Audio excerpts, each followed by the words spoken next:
30장은 현재는 고통이다 이거야. 내가 이런 걸 바랬는데 나한테 돌아온 건 고통밖에 없다. 제가 뽑은 구절은 9절이고요. 그 구절이 뭐아타. 야, 자 이제 그죠? 너기 템 하이티. 내가 그들에게 래핑스타 조롱거리가 되었구나. 예 힐헨. 내가 그들에게 르밀라 말 소일거리, 잡담거리가 되었구나 이렇게 했어요. 잡담거리가 됐죠. 잡담거리. 하나는 래핑스탁이 됐고 하나는 잡담, 가십거리가 됐대요.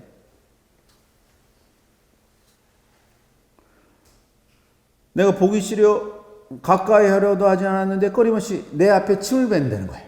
그러니까 완전히 달라졌죠. 그러니까 사회적으로 완전히 이제 추방당하고 멸시당하는 상태가 됐어요.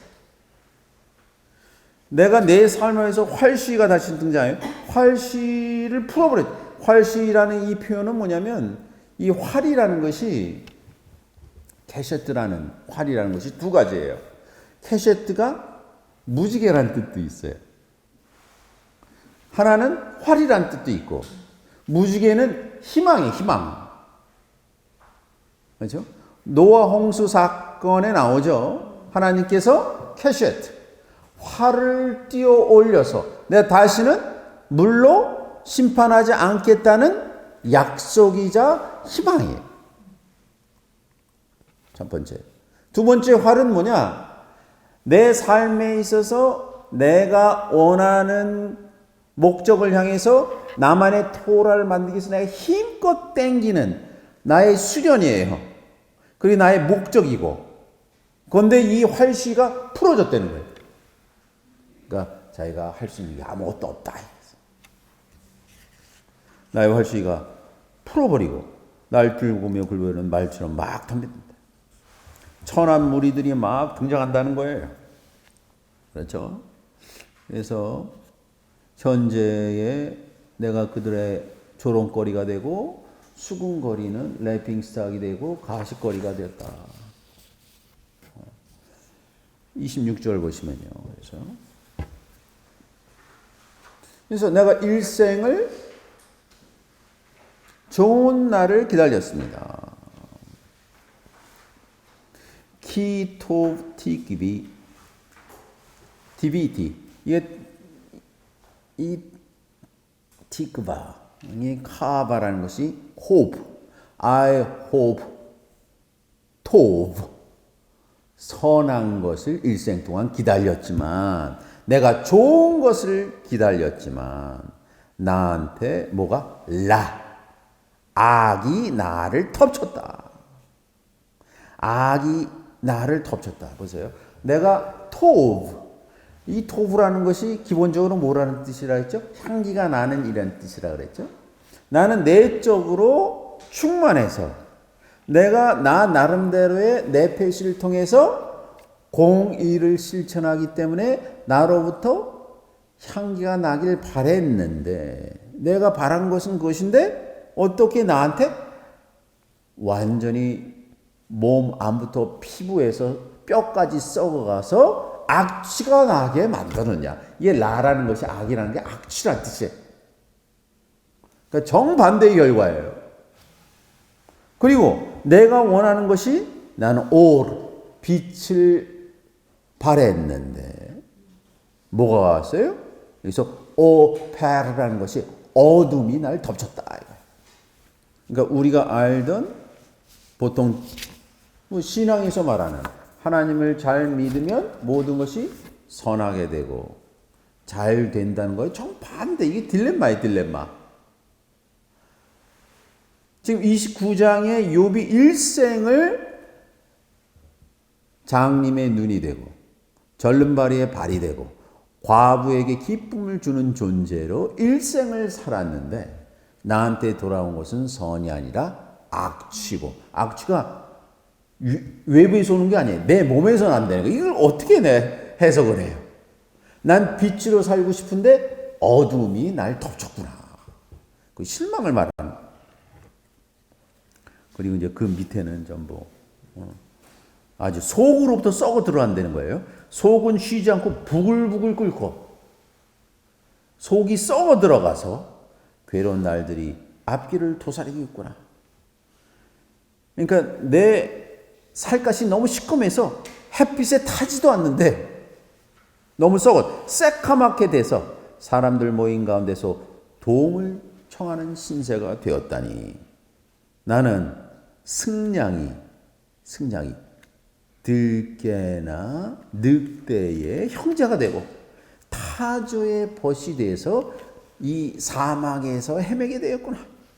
살갗이 까맣게 벗겨지고 뼈는 지글지글 다가오는데 나의 수금은 노래가 아니라 장송곡이 되고 피리가 통곡 소리를 반주하게 됐으니 나의 운명이 이렇게 됐다는 말이냐.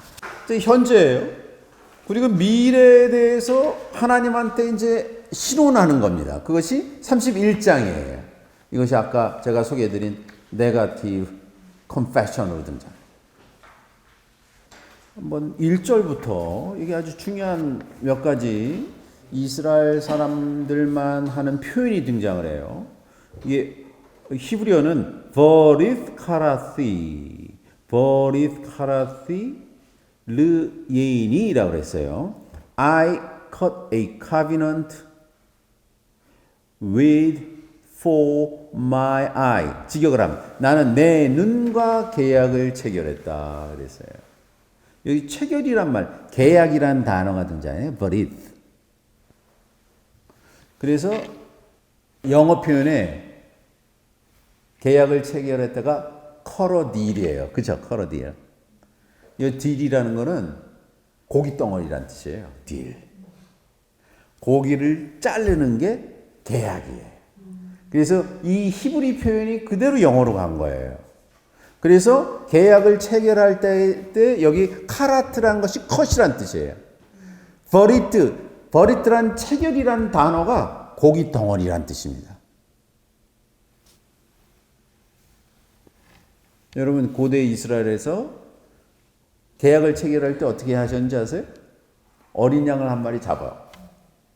그리고 어린 양을 잘라. 그리고 자른 고기를 각자가 먹어요. 이게 뭐냐? 계약 체결하는 거예요. 이게 신약 성서에는 음식 공동체입니다. 이게 성만찬이에요. 잘라요. 지금 이 어린 양이 너무 비싸니까 이제 빵으로 자르는 거죠. 이걸 loaf of bread가 이 딜이에요. 커러딜. 그래서 만약에 내가 당신과 약속한 계약을 파기한다면 나는 이 잘려진 고기처럼 죽게 될 것이다. 이런 뜻이에요. 그래서 이 단어가 카라트 버리트란 말이 커러딜, 자른다 이런 뜻이에요. 이거를 영어로는 카비넌트라고 해요. 카비넌트, 계약. 그리고 하는 말이 마지막 변론인데 신기하게 나는 뭐와 계약을 체결하냐면 내 눈과 계약을 체결했대요. 이 표현이 좀 신기해요. 그러니까 눈을 통해서 내가 신실한 삶, 그렇죠?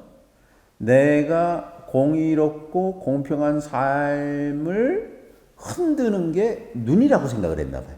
눈을 통해서 나를 유혹하니까. 그래서 나는 눈으로 내가 보는 것으로 죄를 짓지 않겠다고 신과 계약을 체결했다 이렇게 등장을 해요. 마헬렉 엘로하 미마알 위로부터 나에게 내려오는 엘로아께서 위로부터 주시는 나의 헬렉이라는 것이 분깃, 나의 몫은 무엇이냐? 내가 해야 될 할당된 일이에요. 내가 짧은 인생을 통해서 내가 해야 될 일, 분깃은 무엇이냐? 이 분깃. 나의 분깃을 주십시오. 그 다음에 또 그래. 샤데이께서 또 높은 곳으로부터 주신 나할라는 무엇입니까? 나할라는 내가 역사적인 존재로 부모와 친척과 민족으로부터 할당된 나의 유산이에요. 그러니까 헬렉과 나할라가 좀 달라요. 하나는 분깃이고 나할라고. 이게 두 개가 합쳐질 수도 있어요. 그래서 헬렉은 할당, 분깃은 내가 사회에서 해야 될 일이 있는데 이것이 내가 역사적인 존재로 부모 밑에 태어나서 친족과 민족에서의 내 하는 역할, 나할라고 합쳐진 건데 이것은 뭐냐? 아주 오래전에 엘로하께서 샤다이께서 나한테 주신 것이다. 이게 신약성서에도 등장을 해요. 신약성서에 그 유명한 탕자의 비유에 등장합니다. 탕자의 비유에서 작은 아들이 아버지한테 가서 뭐라 그러죠? 내 분깃을 주십시오. 근데 이제 아버지가 보기에는 이 둘째 아들이 아직 정신 못 차렸거든요. 그래서 안 줄 수가 있어요. 그렇죠? 얘 돈을 다 탕진할 테니까. 그런데 이 분깃은 아버지 게 아니에요. 아들 거기 때문에 준 거예요. 그래서 그 단어가 뭔지 아세요? 너무 신기한 단어를 써요. 그리스어로 우시아라는 단어죠. 우시아. O-U-S-I-A. 우시아. 우시아란 말이 그리스 철학에서 제일 중요한 단어예요. 본질이란 뜻이에요. 본질. 우시아란 단어가 히브리어 하면 네페시예요. 네페시. 그 사람이 돼야 될 그것을 주십시오. 내가 이것을 갖고 멀리 떠났다 그랬잖아요. 멀리. 먼 지방으로 갔다 그랬죠. 그 먼 지방이라는 단어가 뭔지 아세요? 그리스어로 코라래요. 코라. 여러분이 코라에 계시잖아요. 그게 먼 지방이에요. 먼 지방의 코라에 가서 그것을 탕진하면서 깨달아요. 야, 아버지가 나한테 준 것을 내가 낭비, 스퀘임들을 했구나. 그래서 아버지한테 다시 돌아오는 거예요. 그래서 여기 나오는 헬렉과 나할라 이 두 개가 탕자에 비하는 우시아, 내 분깃을 주십시오. 내가 누구인지 내가 좀 알아야겠습니다. 이거. 오히려 이 탕자에 비해서 자기를 모르는 건 첫째 아들이에요. 이 분깃을 자신의 것이라고 생각하지 않고 아버지 것이라고 생각을 해서 거기서 빌어먹고 있었어요. 그래서 이 분깃을 분명히 알게 되자 둘째 아들이 집으로 돌아오자 불만이 많아. 이 둘째 아들을 위해서 아버지가 크게 기뻐하고 잔치를 벌어줬으니까 야, 어떻게 나는 일생 동안 아버지 밑에서 일을 했는데 나한테는 잔치는커녕 축하도 안 해줬는데 자기 재산을 모두 탕진한 둘째 아들한테는 잔치를 벌어주냐. 그래서 이 둘째 아들을 죽일 생각을 하고 있어요. 여러분 렘브란트의 그 탕자의 비유, 이 피터스부르크의 제일 최고의 작품이거든요. 러시아에 보면은 거기에 탕자의 비유로 이제 아버지는 거의 늙어갖고 이 탕자가 돌아왔어요. 신발도 다 떨어지고 머리도 하나도 없고 안 보여. 이렇게 보고 있는데 그 옆에서 칼을 들고 자기만의 재단 위에서 딱 올려서 이 둘째 아들 자기의 동생을 노려보는 사람이 있어요. 그게 첫째 아들이에요. 사실은 탕자의 비유가 아니라 첫째 아들에 대한 경고의 비유이기도 해요. 자신의 몫을 모르니까 아직도. 그러니까 여기서 나는 분깃과 유사는 무엇이냐. 그래서 중요한 이게 이제 우시아다. 우시아.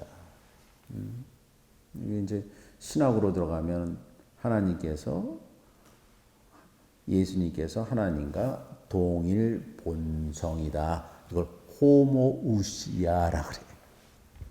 동등함을 취하지 않고 뭐 이렇게 했다고. 그러니까 우시아예요, 우시아. 의로움으로 저울에 해서 나를 측정하게 하십시오. 내가 인생을 살면서 내가 정말 최선을 다해야 될 의로움이라는 저울에 나를 한번 재보십시오. 이 천칭이 항상, 그죠? 천칭이 이게 대법원의 상징이면서 이게 정의의 상징이면서 이게 공평의 상징 아닙니까?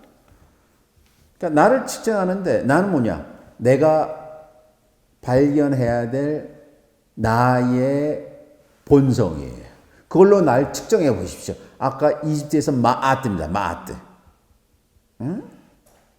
엘로아께서 나의 고교람. 지난 시간에 이게 뚱마 했죠? 뚱마? 또 나왔어요. 뚱마 또. 나의 completeness. 나의 고교람을 알게 하십시오. 내 발길이 기서보나 내 중심이 보세요. 이 표현도 보세요. 내 중심. 이게 레브죠? 레브라는 것이 나의 그 셀프예요. 내 중심이 있는데 중심이 내 보는 거. 아까 눈하고 결탁해. 눈에 이끌려 간다면 내 보는 것에 유혹당한다면